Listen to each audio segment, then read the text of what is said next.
Police দৌড়ে আসছে তারেক রহমানকে দেখা। পুলিশ আসছে দৌড়া, উনি মনে করতেছে কেন যে আসতেছে। পরে পুলিশ আইসা সেলুট দিয়া হাত ধরে মুসাফা করলেন। তখন জনাব তারেক রহমান এরকম দুই হাত বাড়িয়ে দিলেন। ওই পুলিশ সদস্য আইসা প্রধানমন্ত্রী তারেক রহমানের সাথে কোলাকুলি করলেন। জোরে কোন মারহাবা। জনাব তারেক রহমান বগুড়ার সন্তান, ওনার মা বাবা দুইজনই কি ছিল, দেশের প্রধানমন্ত্রী, রাষ্ট্রপতি ছিল। সেই ঘরে জন্ম নেওয়া সন্তান। ভাই পুরুষ হওয়াতে খুশি হয়েছেন না? আজকে ঈদের দিন দেখছেন কিভাবে মুসাফা করতেছে, কোলাকুলি করতেছে।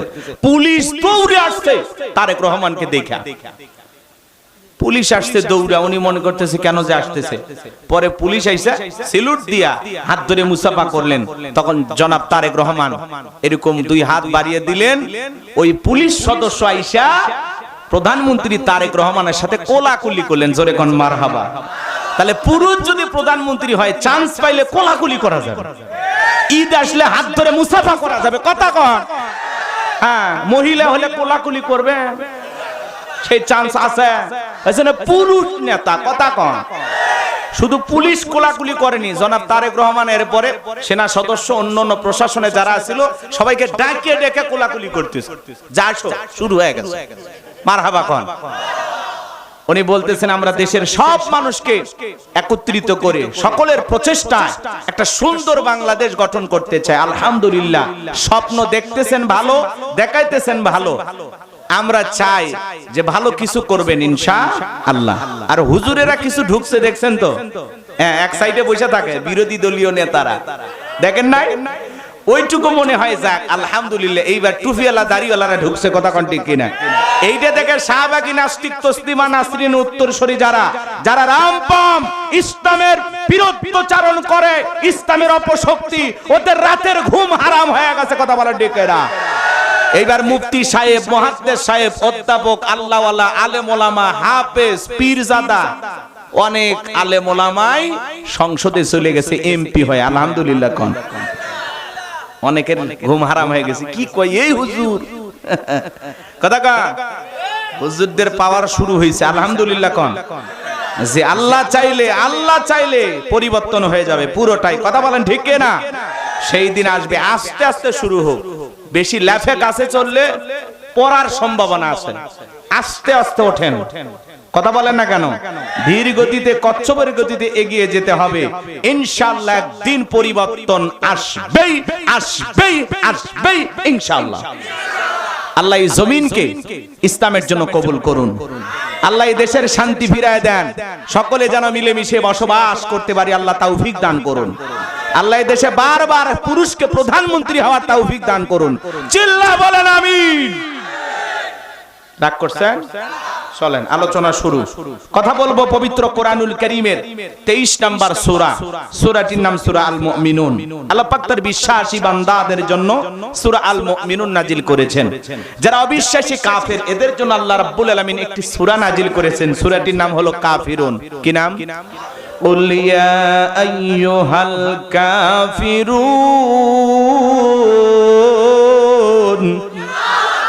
কাফেরদের জন্য আল্লাহ রাব্বুল আলামিন সূরা কাফিরুন নাজিল করেছেন। যারা হলো দুদুল্যমান, দুই নৌকায় পা দিয়ে চলে, মুখে বলে একটা, অন্তরে আর একটা, দুমুখ সাপ, বৃষ্টি দিকে সাদা ধরে সেদিকে গুল আলু মার্কা সব তরকারিতে চলে, সুবিধাবাজ জিন্দাবাদ। কথা বোঝেন নাই? এদের নাম হলো মুনাফিক। এরা হলো গিরগিটির মতো যখন তখন রং বদলায়। কথা কি বুঝতে পারছেন? এই সমস্ত মুনাফিক মার্কা মুসলমান যারা, তাদের জন্য আল্লাহ রাব্বুল আলামিন একটি সূরা নাজিল করেছেন। সূরাটির নাম হলো মুনাফিকুন। কি নাম? মনে রাখবেন বাজান, অমুসলিমের ভিতর থেকে মুনাফিকের জন্ম হয় না। হিন্দু, বৌদ্ধ, খ্রিস্টানের ভিতর থেকে মুনাফিকের জন্ম হয় না। মুনাফিকের জন্ম হয় মুসলমানের ভিতর থেকে। কথা বলেন ঠিক কিনা? দেখতে মুসলমান, দাড়ি টুপি থাকতে পারে, হজ করতে পারে, এরপরে আলহাজ মুনাফিক। কথা কয় না? মুনাফিক বোঝেন? মুসলমানের লেবাস ধরে, মুসলমানের সুরত ধারণ করে আপনার আমার আশেপাশে ঘাপটি মারে থাকবে, কিন্তু ইসলামের চূড়ান্ত দুশমন। ইসলাম বিরোধী অপশক্তিরা যতটা না ইসলামের ক্ষতি করতে পারে, নামধারী মুনাফিক মার্কা মুসলমানেরা সবচেয়ে বেশি ইসলামের ক্ষতি করে। এদেরকে চেনা যায় না, নকল মুসলমান। আমরা কি নকল হব না আসল হব? মুনাফিক আছে না নাই? আমার বিশ্বাস পাবনার মাটিতে কোনো মুনাফিক নাই। কথা বলেন ঠিক কিনা? পাবনার মাটি ইসলামী আন্দোলনের ঘাঁটি। পাবনার মানুষ আল্লাহওয়ালা। কথা বলেন কি আপনারা আল্লাহওয়ালা না? আল্লাহ কবুল করেন, জোরে বলেন আমিন। মুনাফিক হওয়া যাবে না। মুনাফিকেরা কি জানেন? ওরাই সুযোগ বুঝে ইসলামের গোড়া কাটে।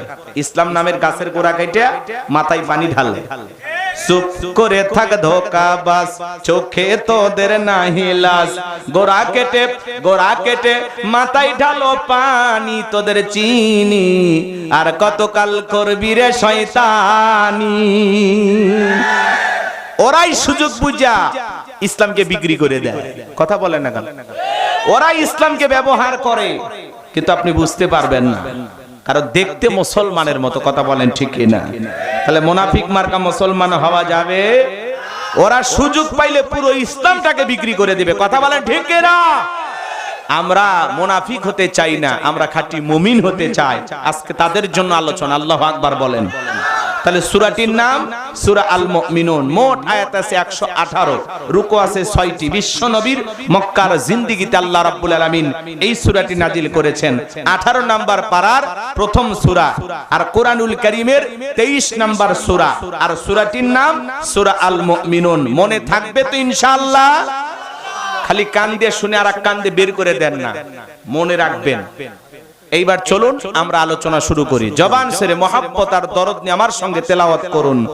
আউযু বিল্লাহি মিনাশ শাইতানির রাজিম। বিসমিল্লাহির রাহমানির রহিম। বিতাড়িত মুরতাদ শয়তানের কাছ থেকে আল্লাহ পাকের কাছে আশ্রয় প্রার্থনা চাচ্ছি। পরম করুণাময় সিমদালু আল্লাহ তাআলা নামে শুরু করছি। আমার আল্লাহ রাব্বুল আলামিন বলেন, قد أفلح المؤمنون।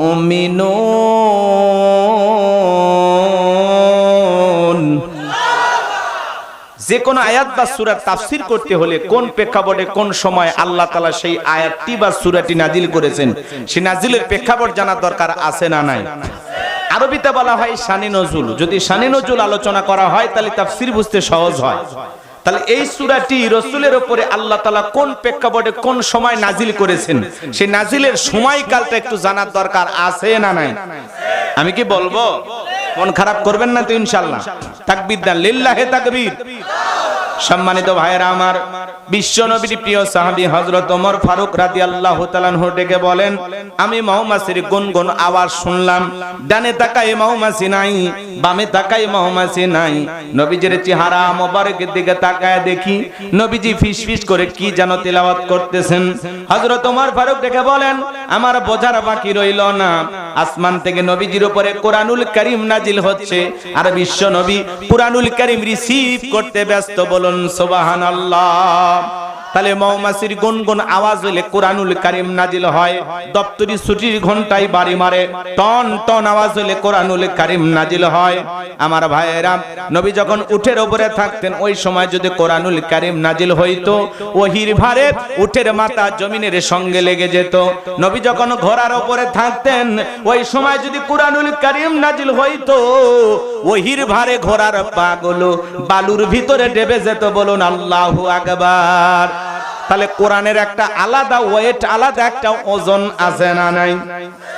নবীজির এক সাহাবী রানের উপরে মাথা রেখে নবীজি আরাম ফরমাচ্ছেন, ওই সময় কোরআনুল কারীম নাজিল হলো। সাহাবী দেখে বলেন, আমার কাছে মনে হয় আমার রানটা ফেটে যাবে, আমার কাছে মনে হয় আমার রানের উপরে পাহাড় চেপে ধরা হয়েছে। তাহলে বলেন তো বাজান, কোরআনুল কারীমের একটা আলাদা ওয়েট, আলাদা একটা ওজন আছে না নাই? দীর্ঘ 23টি বছরে আল্লাহ রাব্বুল আলামিন নবীজির উপরে কোরআনুল কারীম নাজিল করেছেন।